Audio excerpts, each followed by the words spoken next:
नमस्कार दोस्तों, मेरा नाम है विशाल। आप सबका स्वागत है स्टॉक बॉक्स के stock market, economics and business update video में।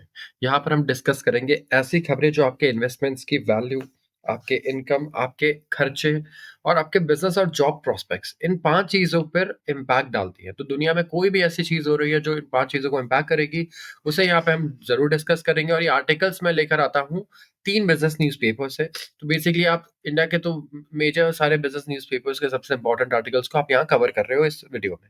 ऐसे वीडियोज़ अगर आपको पसंद है तो आप इस चैनल को सब्सक्राइब कर सकते हैं, इस वीडियो को लाइक भी कर सकते हैं। शुरुआत करते हैं आज के ओवरव्यू से। आज articles in terms of numbers बहुत ज़्यादा रेलेवेंट नहीं है और ऐसे ही लास्ट सैटरडे को भी अभी रिसेंटली ये हुआ था। तो आज भी आर्टिकल्स कम रहेंगे बट हम थोड़े अच्छे से थोरली डिस्कस करेंगे उसे। Sensex trailing PE ratio sinks to pandemic low. यहाँ पे पैंडेमिक लो पर आ चुका है सेंसेक्स का trailing P ratio. Luxury cars EV hit fast lane in the south. South India की यहाँ पे हम बात कर रहे हैं ईवीज के लिए। And triple attack on rupee. Rupee पर चल रहा है ट्रिपल अटैक। तो कौन सी 3 चीजें हैं जो अटैक कर रही है रुपी को, ये डिस्कस किया जाएगा। Zero duties on select industrial items to avoid US tariff threat. कुछ ऐसे आइटम्स यूएस से जो इंपोर्ट करते हैं हम जीरो ड्यूटीज हो गए हैं। Banks CASA deposits decline as customers switch over to FDs. Banks का कासा डिपॉजिट अब डिक्लाइन हुआ है। तो क्या डिक्लाइन होना अच्छा है? एंड कस्टमर सर्च कर रहे हैं एफडीज पर। तो इसका क्या रीजन है? तो ये सारी चीजें अभी हम डिस्कस करेंगे इस वीडियो में। शुरुआत करते हैं सेंसेक्स से। सेंसेक्स का trailing PE ratio sinks to pandemic low. PE ratio क्या होता है? मान लो आपकी दुकान है, ठीक है? अगर आप शेयर बाजार में लिस्ट करते हो ना, तो लोग पीई रेशियो का मेट्रिक यूज करेंगे। आपकी दुकान को कहेंगे कि दुकान साल का 1 लाख कमाती है, ठीक है? तो मैं 20 के पी रेशियो में खरीदूंगा। इसे मान लो 20 का पी रेशियो मतलब 20 1 लाख इंटू 20 लाख में आप अपनी दुकान मुझे बेच दो। मतलब एक साल में आज आप कितना कमा रहे हो? आज 1 लाख कमा रहे हो तो 20 लाख कमाने में आपको कितना टाइम लगेगा? 20 साल लगेंगे। तो मैं आपको अगले 20 साल की प्रॉफिट्स आपको पे कर रहा हूँ, आप मुझे अपना दुकान दे दो। तो स्टॉक मार्केट में ना प्रॉफिट के टर्म्स में काफ़ी वैल्यूएशन को पर फोकस किया जाता है और वो पी रेशियो के थ्रू होता है।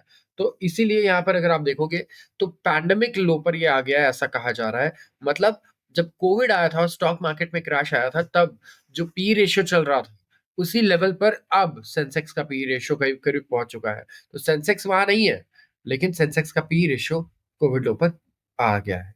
पर्सिस्टेंट सेल ऑफ आ रहा है इंडियन इक्विटीज में, मतलब भारतीय शेयर बाजार में। और इसकी वजह से हो क्या रहा है?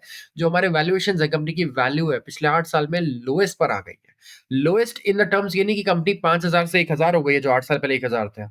शेयर प्राइस उतना नहीं कम हुआ है, लेकिन अब वो कंपनी 5 साल में 10 गुना ज्यादा कमा रही है और उसकी वैल्यू लेट से 2 गुना बढ़ी है। तो बहुत ही ज्यादा अंडर वैल्यूड है ना वो कंपनी। जिस हिसाब से कमा रही है उस हिसाब से उसका जो वैल्यूएशन होना चाहिए और जो वैल्यूएशन है वो पैंडेमिक लेवल पर आ चुका है। इसका मतलब ये है। तो आप ये देखो कि फ्राइडे को हमने और ड्रॉप देखा और ये ड्रॉप होकर आ चुका था 20.04 पर। ये लोएस्ट है since May 2020, excluding pandemic induced sell off, जहाँ पे 19.5 भी हो गया था क्योंकि इकोनॉमी और कॉर्पोरेट अर्निंग्स से काफी कंसर्न्स थे। तो जो करंट पीई रेशियो है वो मार्जिनली ज्यादा है जुलाई 2016 लेवल से, जो 20.3 था। तो ट्रेलिंग इसके नाम के आगे लगा है। Trailing PE ratio, price to earnings ratio, एक वैल्यूएशन मेट्रिक है जो कंपनी के अभी का जो करंट स्टॉक प्राइस है उसके अर्निंग्स से कंपेयर करता है अपने स्टॉक प्राइस को ओवर द प्रीवियस 12 मंथ्स। पिछले 12 महीने का जो भी मेरा अर्निंग्स है उसके बेसिस पे कंपनी का जो स्टॉक प्राइस है इस टाइम पे उसको कंपेयर करेगा। तो यहाँ पे डिवाइड किया जाता है स्टॉक प्राइस को, मतलब 1,000 रुपए का एक शेयर मिल रहा है और एक शेयर में कंपनी कमाती है कितना? 100 रुपए। तो यहाँ पे पी रेशियो हो जाएगा कितना? 10। एनालिस्ट एट्रीब्यूट कर रहे हैं कि इस चीज को अनसर्टेनिटी से। मार्केट्स में अनसर्टेनिटी बहुत आ गई है, ग्लोबल ट्रेड वॉर की बात चल रही है, फटीग आ गया है रिगार्डिंग नियर टर्म आउटलुक। तो करंट लेवल पे सेंसेक्स ट्रेड कर रहा है 14% डिस्काउंट पे अपने 10 ईयर मूविंग एवरेज के ऑफ 23.6। एंड जो लार्जेस्ट ये गैप है जो हमें ये दिखा है सिंस 2008 का ग्लोबल फाइनेंशियल क्राइसिस, जहां पे पीक होकर के 34% डिस्काउंट पर आ गया था। तो similar discount to long-term averages can be seen after dot-com bubble burst. Bubble had burst in 2000। जब dot-com bubble burst हुआ था तब भी इसी लेवल का अंडर वैल्यूएशन हमें दिख रहा था, किसमें? इंडेक्स में। एंड वही 2000 ईस्वी की बात है। तो 10 ईयर जो एवरेज वैल्यूएशन रहा है सेंसेक्स का, उससे वो अभी 14% के डिस्काउंट पे चल रहा है। तो कहीं ना कहीं यहाँ पे काफ़ी अंडर वैल्यू हमें नज़र आ रहा है। स्पेसिफिकली अगर आप देखोगे सेंसेक्स और निफ्टी यहाँ दोनों की बात चल रही है, खाली सेंसेक्स की भी बात नहीं होगी। आते हैं अगले आर्टिकल की अगले आर्टिकल पर luxury cars EVs hit fast lane in the south. Reports आए हैं ग्लोबल ऑटोमोटिव टेस्ला कंपनी है दुनिया के दूसरी सबसे बड़ी इलेक्ट्रिक कार कंपनी है, मैं कहूँगा BYD के बाद। एंड ये स्काउट कर रही है for land to set up its manufacturing unit in southern states of Tamil Nadu, Andhra Pradesh and industry experts and government officials believe.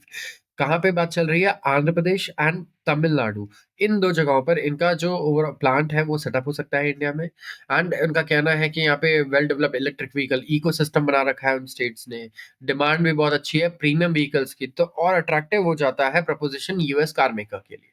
Company Maharashtra और गुजरात में भी लैंड्स देख रही है, लेकिन एक्सपर्ट्स ये स्ट्रेस कर रहे हैं कि जो लायंस शेयर आना चाहिए of growing demand luxury automotive manufacturers के लिए वो साउथ इंडिया से आएगा। जो ईवी इकोसिस्टम है, जो लग्जरी कार डिमांड है, ये हाईएस्ट है साउथ इंडिया में इस वक्त। एंड टेस्ला भी इसलिए डिस्कशन में है इस वक्त गवर्नमेंट्स के साथ। तो साउथ इंडिया में हाईएस्ट राइज देखा गया है सेल्स में लग्जरी कार सेगमेंट, जहाँ पे तमिलनाडु ने रिपोर्ट किया है 19.3% इंक्रीज प्रीमियम कार रजिस्ट्रेशन में। मतलब यहाँ मैं लग्जरी कार्स की बात कर रहा हूँ ईवी में, मैं बात नहीं कर रहा हूँ 10 लाख या 20 लाख या 30 लाख के कार। तो बेंगलुरु में भी 35% सर्ज आया है अल्ट्रा लग्जरी कार मार्केट में लास्ट ईयर। तो EV passenger vehicles penetration south India में काफी बढ़ रहा है और प्रीमियम मार्केट्स में तो और ज्यादा बढ़ रहा है। तो ये काफी अच्छा अपॉर्चुनिटी हो सकता है किसी भी कंपनी के लिए कि वो थोड़े वैसे भी महंगी कार बनाती है, तो वहीं पे महंगे बायर्स उसे मिल जाए आसपास ही। और triple attack on rupee discuss करते हैं अगला आर्टिकल। एक बहुत ही बड़ा सेल ऑफ हमें देखने को मिल रहा है किसके द्वारा? फॉरेन इंस्टीट्यूशनल इन्वेस्टर्स के द्वारा। इंडिया में भारतीय शेयर बाजार में फॉरेन इंस्टीट्यूशनल इन्वेस्टर्स जो इन्वेस्ट करते हैं लगातार अब बिकवाली कर रहे हैं। और ये हमें देखने को मिला अक्टूबर 2024 से, जहाँ पे डॉलर डिमांड बढ़ा है काफी फाइनेंशियल मार्केट्स में। ठीक है, प्रेशर आया है किस पर?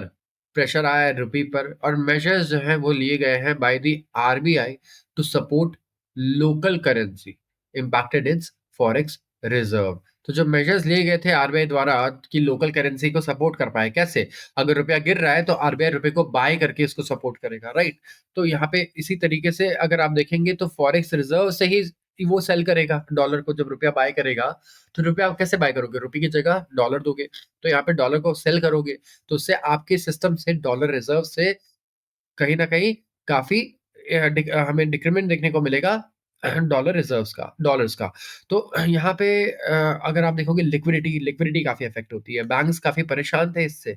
रुपया क्लोज़ हुआ 87.50 पर डॉलर फ़रवरी 28 को, जो पहले 83.8 चल रहा था अक्टूबर को, 1 अक्टूबर को। तो 4% का डेप्रिसिएशन आया है, 4% रुपया गिर चुका है 4 महीनों में। एंड रिजर्व्स जो थे वो 704 बिलियन डॉलर्स थे सितंबर 27 2024 में। और अब ये हो गए हैं कितने? 640 billion dollar as of February 21। 9% decrease आया है 4 महीने में हमारे फॉरेक्स रिजर्व्स में भी। तो आरबीआई ने करीब 111.2 बिलियन डॉलर्स के डॉलर रिजर्व्स सेल किए हैं रुपए को सपोर्ट करने के लिए यहाँ पे। और जो इंटरवेंशन आया है फॉरेक्स मार्केट में आरबीआई द्वारा, इसने लिक्विडिटी ही खत्म कर ली बैंकिंग सिस्टम से। लिक्विडिटी का मतलब कैश, ठीक है? तो यहाँ पे डेफिसिट कब से देखने को मिल रहा है? मिड दिसंबर 2024 से। आरबीआई ने काफ़ी मेजर्स लिए हैं लिक्विडिटी को सपोर्ट करने के लिए, जहाँ पे हमने एक 50 बेसिस पॉइंट का कट भी देखा है सीआरआर में टू 4%। दिसंबर का जो मॉनेटरी पॉलिसी आया था उसमें यहाँ पे long tenured variable rate repo options भी हो रहे थे लिक्विडिटी सपोर्ट करने के लिए। Dollar rupee buy sell swap चल रहा था। एंड आरबीआई फेस कर रहा है full force of impossible trinity fixed exchange rate free capital movement and independent monetary policy. तो यहाँ पे ये तीनों चीजें ऐसी हैं जिसे कहा जा रहा है कि इम्पॉसिबल ट्रिनिटी, जहाँ पे फिक्स्ड एक्सचेंज रेट हो, फ्री कैपिटल मूवमेंट हो और इंडिपेंडेंट मॉनेटरी पॉलिसी भी हो। ये तीनों चीजें मैनेज कर पाना is a really big feet, जो मुझे नहीं लगता है कि इस टाइम पे एकदम से कन्वीनियंटली हम कर सकते हैं, क्योंकि काफी सारी चीजें हैं जो हमारे हाथ में नहीं है। Zero duties on select industrial items to avoid US tariff threat. यहाँ पे अगर आप देखोगे जो रेसिप्रोकल टैरिफ प्लान आया है यूएस का, क्या प्लान है ये कह रहे हैं कि हम रेसिप्रोकल टैरिफ लगाएंगे, मतलब आप हमारे आइटम पे 10% टैक्स लगाते हो, आप पे 10% टैक्स है, आप 50 लगाते हो, आप पे 50% टैक्स है। जो हमें जितना टैक्स करेगा उसे हम भी उतना ही टैक्स करेंगे। तो जो प्लान है यूएस का, ये एक्सपेक्टेड है कि ये और ग्रेटर क्लैरिटी आएगी इस पे with in a month. And जो बायलैटरल ट्रेड डील है बिटवीन टू कंट्रीज, एक्सपेक्टेड है कि ये लास्ट करेगा, is expected only by last quarter of 2025। तो जो इस साल का आखिरी क्वार्टर है, उतना मतलब 1 साल का ऑलमोस्ट पूरा समय हमें लग जाएगा, 9 महीने से 12 महीने का, यहाँ पे हमारे ट्रेड एग्रीमेंट को कंप्लीट करने में, फिनिश करने में। और जो एक ऑप्शंस है जहाँ पे इंडिया अवॉइड कर सकता है नए टैक्सेस को जो यूएस इम्पोज कर रहा है, वो कर सकता है, वो ड्यूटी जीरो ड्यूटीज प्रपोज करके कुछ इंडस्ट्रियल प्रोडक्ट्स पे। जैसे यूएस अगर कुछ चीजें इंडस्ट्रियल प्रोडक्ट्स भारत में भेजता है, तो वहां पे हम 0% ड्यूटी लगाएंगे, उन पे 0% टैक्स लगाएंगे। अब जब हमें पता है कि ये हम पे कोई एक्शन ले सकता है, तो क्यों ना हम पहले ही प्रोएक्टिव बन जाए और जो रीजंस हैं जिससे वो एक्शन लेगा, उस रीजंस को ही खत्म कर दे। हम ये सोच रहे थे। तो एक रैशनल अप्रोच इंडिया ले रहा है यहाँ पे, एंड प्रोएक्टिव अप्रोच ले रहा है, मतलब प्रीएम्प्टिवली हम लोग चीजें कम कर दे रहे हैं, सॉरी, टैक्सेस को कम कर दे रहे हैं। तो एक ज्यादा और प्रोएक्टिव अप्रोच, काफी एक मोर प्रोएक्टिव अप्रोच जो होगा इंडिया के लिए, वो ये होगा कि वो एलिमिनेट कर दे टैरिफ इंडस्ट्रियल प्रोडक्ट्स पे, एंड प्रोवाइडेड अगर यूएस भी सेम चीज करता है तो। एंड इंडिया को आइडेंटिफाई करना चाहिए, India should identify tariff lines जहाँ पे ड्यूटी कट्स हार्म नहीं करेंगे डोमेस्टिक इंडस्ट्रीज को, referencing its past FTA offers to Japan and Korea and Asia। तो यहाँ पे अगर आप देखो तो एग्रीकल्चर एक्सक्लूड हो सकता है ऐसे ऑफर से। इस रिपोर्ट का कहना है जो ग्लोबल ट्रेड रिसर्च इनिशिएटिव द्वारा आई है, इंडिया को प्रेजेंट करना चाहिए प्रपोजल बिफोर अप्रैल। ठीक है, अप्रैल से पहले आप प्रपोजल को प्रेजेंट कर दो, ahead of US tariff decision आना है उससे पहले, और एक्सेप्ट हो गया तो इंडिया रिड्यूस कर सकता है, अवॉइड कर सकता है reciprocal tariff under Asian India trade in goods agreement. AITIGA है, ये पैक्ट रीच किया गया था 2010 में, जहां पे कहा गया था कि हम रिड्यूस करेंगे धीरे धीरे और एलिमिनेट करेंगे टैरिफ करीब करीब 76.4% ऑफ गुड्स पे जो दोनों साइड में ट्रेड करते हैं। तो 100 रुपए का ट्रेड करते हैं तो जो 75-76 रुपए की चीजें हैं उनको हम लोग टैरिफ फ्री कर देंगे। और टैरिफ रिडक्शन जो था वो होना था 90% ऑफ द प्रोडक्ट्स में एक्चुअली। तो इंडिया का जो एफटीए है जापान के साथ ही कवर करता है 90% ऑफ द बायलैटरल ट्रेड। 90% से भी ज्यादा एक्चुअली जापान के साथ जो हम ट्रेड करते हैं वो यहाँ पे कवर करते हैं हमें इसमें। और इंडिया एंड जापान ने लिबरलाइज किया है 92% एंड 87.16% टैरिफ लाइन। तो जापान के साथ ना इंडिया का बिजनेस बड़ा इजी है, आप बिजनेस कर सकते हो, इट्स नॉट वेरी टफ। लेकिन कुछ कंट्रीज के साथ ज्यादा प्रॉब्लम्स हैं, वहां पे हमारे एफटीएस नहीं है, एग्रीमेंट्स नहीं है। तो हम जब ट्रेड को इजी कर देते हैं ना, तो फायदा क्या होता है, आप अगर बिजनेस कर रहे हो इंडिया में, आपको प्रोडक्ट बहुत अच्छा है, यूएस में भेजना है, आप कन्वीनियंटली बेच सकते हो, दुनिया के सबसे वर्ल्ड के सबसे बड़े मार्केट्स को टैप कर सकते हो। तो फिर इंडियंस इस चीज पे फोकस करेंगे कि हमें बस अच्छा प्रोडक्ट बनाना है, उसको पहुंचाना पूरी दुनिया में, वो दूसरी कंपनीज कर लेंगी जो इसमें एक्सपर्टीज रखती है। और एफटीएस होगा तो ये बहुत जल्दी हो जाएंगे अगर फ्री ट्रेड एग्रीमेंट्स है। जैसे चाइना को आप देखो, चाइना कुछ भी चीज बनाता है उसको ग्लोबली बेच देता है। वो 100 रुपए के जो जूते बनाता है वो यूरोप में भी बिकता है, और जो स्मार्टफोन बनाता है वो लेट्स से कोई भी, अब तो आप देखो कि majority of share smartphone market का चाइना के पास ही रहा है एक्सपोर्ट मार्केट्स में, चाहे अमेरिकन कंपनीज हो या कोरियन कंपनीज हो। तो वो पूरी दुनिया तक पहुंचा पाता है क्योंकि सप्लाई चेन बहुत अच्छा है, फ्री ट्रेड एग्रीमेंट्स है कंट्रीज के साथ। तो जो मीटिंग्स है यूएस में, ये दोनों साइड को मदद करेगी कि हम बायलैटरल ट्रेड एग्रीमेंट को कवर कर पाए और यहाँ पे जो भी स्केप्टिसिज्म्स है उन्हें खत्म कर पाए। Banks' CASA deposits decline as customers switch over to FD। Share बाजार गिरने से एक इंस्टीट्यूशन तो बड़ा खुश होगा, और वो इंस्टीट्यूशन कौन सा है, वो इंस्टीट्यूशन है बैंक्स। जो बैंक्स का current account and saving accounts deposit होता है, वो डिक्लाइन हुआ था 5,900 करोड़ से ड्यूरिंग फर्स्ट 9 मंथ्स, पहले 9 मंथ्स में of current financial year. Compare कीजिए आप to an increase of 42,000 crore, ठीक है, in the same period last year. एक साल तो 42,000 करोड़ बढ़ा, और अगली बार बढ़ा तो कुछ नहीं और डिक्लाइन हो गया 5,900 करोड़ से यहाँ पे। तो आरबीआई का जो डेटा आ रहा है वहां पे low cost Kasa deposit 83.5 lakh crore से गिर करके आ चुका था 83.44 लाख करोड़ दिसंबर 2024 में। तो कासा डिपॉजिट जो है वो बढ़े हैं 78.27 लाख करोड़ से, जो एंड ऑफ मार्च 2023 में था, to 78.69 lakh crore by December 2023। Fix deposits यहाँ पे 10% से बढ़े हैं नियरली पहले 9 महीने में, क्योंकि बैंक्स ने क्या किया था ना, अभी फिक्स डिपॉजिट्स पे रेट ऑफ इंटरेस्ट बहुत अच्छा देना स्टार्ट कर दिया था। तो यहाँ पे of course rate of interest अच्छा है तो लोग एफडी की तरफ काफी जल्दी अट्रैक्ट हो जाते हैं इंडिया में। और जो बिहेवियरल शिफ्ट आया लोगों में वो था हाई इंटरेस्ट रेट्स की वजह से। ये ऑब्जर्व किया जा रहा है कि जब भी कोई गैप होता है between savings and bank interest rate और ये term deposit, because of higher interest rate scenario, तो यहाँ पे शिफ्ट आ ही जाता है, क्योंकि लोग बड़े टेम्पटेड होते हैं कि यार एक काम करते हैं, हम एफडी में पैसा लगा देते हैं, 8% मिल रहा है और क्या चाहिए। तो बैंक स्ट्रगल कर रहे हैं अपने कासा डिपॉजिट्स को मोबिलाइज करने में, लेकिन फिक्स डिपॉजिट्स में ग्रोथ तो अच्छी नजर आ रही है। बैंक्स काफी परेशान थे क्योंकि उन्होंने फिक्स डिपॉजिट्स नहीं बढ़ रहे थे।